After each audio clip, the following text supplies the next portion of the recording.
حضرت مولانا طارق جمیل صاحب میرے استاد بھی ہیں اور میرے مربی بھی ہیں، اور اللہ کے فضل سے ان سے اللہ نے ایک روحانی تعلق بھی عطا فرمایا ہے۔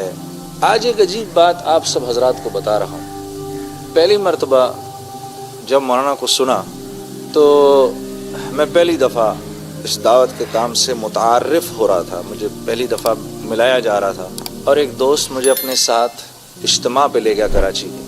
تو مولانا کا بیان سن کے میں نے اپنے اس دوست سے کہا کہ میں نے ان سے ملنا ہے، تو مجھے کہنے لگا کہ یار ہمارے یہاں حضرات سے ذرا ملنا مشکل ہوتا ہے۔ میں نے کہا کچھ بھی کرو، میں نے ان سے ملاقات کرنی۔ یہ اجتماع کا تیسرا دن ہے، اور 3 دن میں نے مسلسل بیانات بھی سنے اور بزرگوں سے میری ملاقات بھی کرائی میرے اس دوست نے۔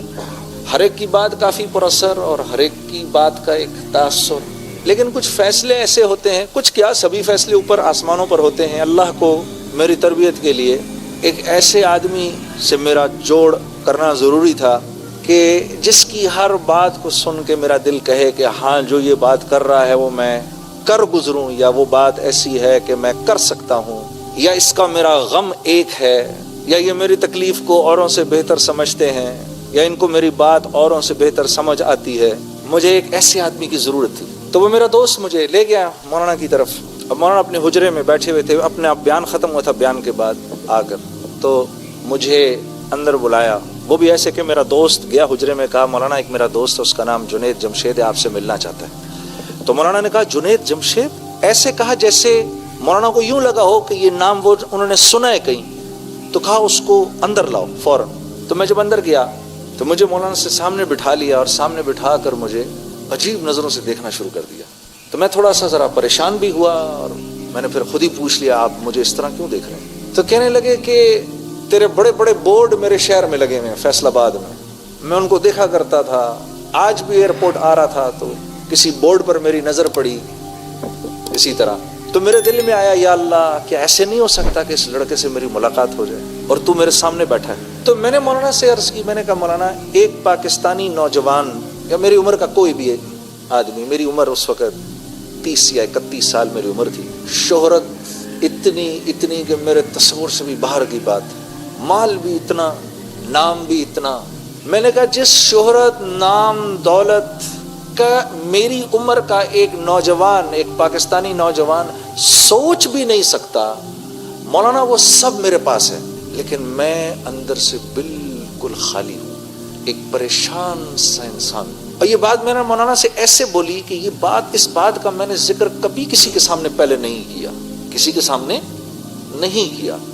اور اس کی وجہ یہ ہے کہ یہ جو شو بزنس کے جو ایکٹر اور گانے والے ہوتے ہیں نا، ان کی زندگی ایک جھوٹ ہوتی ہے۔ جب آپ ایکٹر کو دیکھتے ہیں تو اس کو دیکھ کے آپ جانتے ہیں کہ یہ جو کچھ بھی کر رہا ہے جھوٹ ہے، یہ جھوٹ ہے، یہ ایکٹنگ کر رہا ہے، یہ جھوٹ ہے جو بھی کر رہا ہے۔ اور آگے سنو، وہ یہ جانتا ہے کہ آپ بھی جانتے ہیں کہ جو کچھ وہ کر رہا ہے وہ ایک جھوٹ ہے۔ آدمی جس چیز کی محنت، جس کام کو دنیا میں کرتا ہے، وہ کام تھوڑی دیر میں اس کے اوپر سوار ہو جاتا ہے، وہ کام تھوڑی دیر میں اس کے اوپر سوار ہو جاتا ہے۔ اور ایک کام کو اگر 10 سال کرے، 15 سال کرے، 20 سال کرے، تو پھر وہ انسان وہی بن جاتا ہے، ایک جھوٹ بن جاتا ہے۔ تو ہم کیا تھے اس وقت؟ ایک جھوٹ تھے، ہم ایک جھوٹ، ایک دھوکا، ہم ایک دھوکا تھے۔ ہم دنیا والوں کو دھوکا دیتے تھے، دیکھو میں یوں ہوں، حالانکہ دنیا والے جانتے ہیں یہ جھوٹا ہے، یہ ایسا نہیں ہے۔ ایک فلم میں ایک سے پیار کرتا ہے تو دوسری فلم میں دوسرے سے پیار کرتا ہے تو تیسری فلم میں تیسری سے پیار کرتا ہے، یہ تو جھوٹا ہے۔ ایک عام زندگی میں اگر آپ کسی کو ایسا کرتے ہوئے دیکھیں تو آپ اس کے بارے میں کیا رائے قائم کریں گے؟ تو ہم ساری دنیا کو یہ بتاتے تھے کہ ہم بہت خوش ہیں، لیکن ایک آدمی جو مسلسل جھوٹ کی زندگی گزارے گا، اس کی طبیعت کے اندر تو سوائے جھوٹ کے اور کچھ نہیں ہوگا۔ وہ آپ کو، وہ نہیں تھا بڑا مشہور کمیڈین چارلی چیپلن کا نام سنا نا، بڑا مشہور کمیڈین تھا، ساری دنیا کو ہنساتا تھا۔ یہ ایسا کمیڈین تھا، اس کے پاس ایسا ملکہ تھا، منہ سے ایک لفظ بھی نہیں بولتا تھا، ساری دنیا اس کو دیکھ کر ہنستی تھی۔ وہ پتہ کیا کہتا تھا؟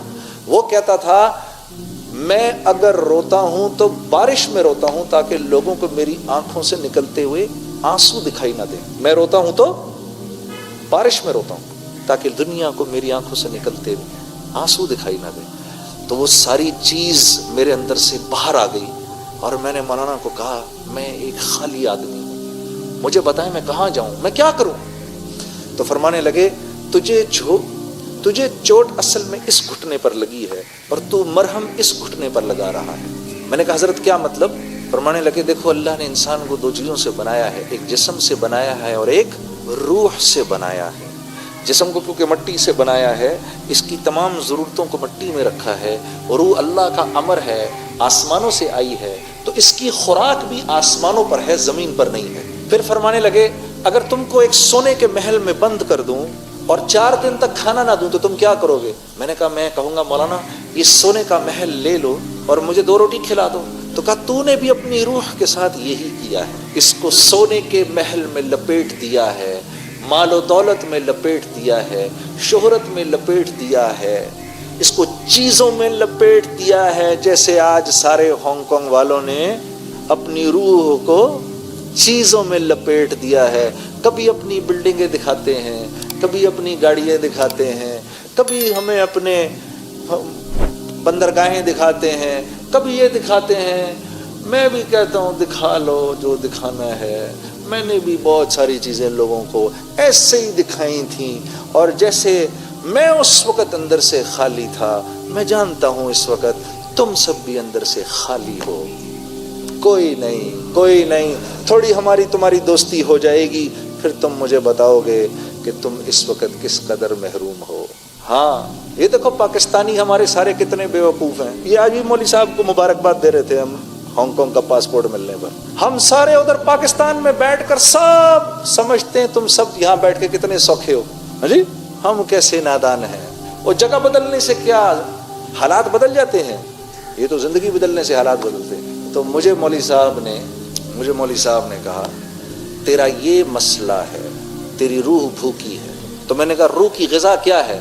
فرمانے لگے روح کی غذا تو قرآن ہے، روح اوپر سے آئی، قرآن بھی اوپر سے آیا، اس کو قرآن سنا، قرآن کے نغمے بھی تو سنا، کبھی یہ جھوٹے گانے جو تو سناتا ہے، کبھی اس کو محمد صلی اللہ علیہ وسلم کی زندگی بھی تو دکھا تاکہ اس کو تھوڑا سکون ملے۔ تیرا تو یہ سب سے بڑا مسئلہ ہے، تیری تو روح بھوکی ہے۔ تو میں نے کہا مولانا موسیقی روح کی غذا ہے، ایسا ہی ہے نا؟ کیوں بھائی؟ نہیں ایسا ہی ہے نا جی؟ کہہ دو ایک بار، میرا بھی دل خوش ہو جائے، کہہ دو سارے۔ پھر مولانا نے یہ قرآن کی آیت پڑھی، کہا نہیں یہ موسیقی روح کی غذا نہیں ہے، الا بذکر اللہ تطمئن القلوب۔ یہ مولوی صاحب سے پھر میں نے آیت پہلی بار سنی، کہا نہیں اللہ سے دوستی، اللہ کا ذکر روح کی غذا ہے، اس کو یہ کھلاؤ۔ تو میں ایسے اپنا دل پکڑ کے تو اس سے بس بے چین ہو گیا۔ میں نے کہا ہائے میری عمر تباہ ہو گئی، ہائے یہ کیا ہوا؟ تو کہنے لگے کچھ نہیں ہوا، تو ابھی توبہ کر لے، تیری زندگی بھر کے گناہ جو ہیں اللہ ان کو نیکیوں میں بدل کے تجھے لوٹا دے گا۔ ہاں تو ابھی توبہ کر لے۔ میں نے کہا مولانا میں نے توبہ کر لی۔ ہاں جی ناظرین، یہ زندگی جو ہم لوگ گزار رہے ہیں یہ بالکل اللہ رب العزت کی عطا کردہ نعمت ہے۔ اگر ہم سب لوگ اس زندگی کو اللہ کا حکم مان کر گزاریں گے تو یہ زندگی ہمارے لیے بہت آسان ہوگی۔ اور اللہ رب العزت جب انسان کی زندگی بدلنا چاہتے ہیں تو اس کی زندگی میں کوئی حادثہ، مشکل، درد یا کوئی شخص بھیجتے ہیں جو اس کو اس کی گناہوں والی زندگی سے نکال کر اللہ کی طرف لانے میں، یعنی اللہ کے حکم پر زندگی گزارنے میں اس کی مدد کرتے ہیں۔ جیسا کہ ان کی زندگی میں مولانا صاحب کا آنا، ہم لوگوں کو ہر چیز اللہ کا حکم سمجھ کر اپنی زندگی صبر اور شکر کے ساتھ گزارنی چاہیے۔